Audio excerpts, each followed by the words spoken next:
पुराना शहर में आए दिन कत्ल की वारदातों और जराइम पर काबू पाने के इक़दाम के मकसद से वज़ीर दाखिला मोहम्मद महमूद अली ने एक आला सतही इजलास मुनक्किद किया, जिसमें commissioner police Anjani Kumar, additional commissioner police crime Shikha Goyal और दीगर आला पुलिस ओहदेदारों ने शिरकत की। इस मौके पर वज़ीर दाखिला मोहम्मद महमूद अली ने पुलिस ओहदेदारों को इस बात की हिदायत दी कि वो पुराना शहर में लॉ एंड ऑर्डर की सूरत हाल और अमन की बरकरारी के इक़दाम को यकीनी बनाए।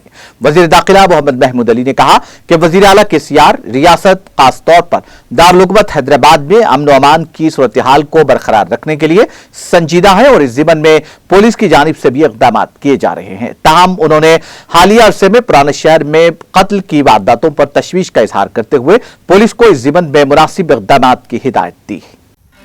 नाज़रीन, हमारे TTV न्यूज़ को सब्सक्राइब करिए, बेल आइकॉन को प्रेस करिए, शेयर करिए और लाइक करना ना भूलें। और किसी एडवर्टाइजमेंट से मुताल्लिक़ जानकारी के लिए हमारे इस नंबर पर कॉन्टैक्ट कीजिए।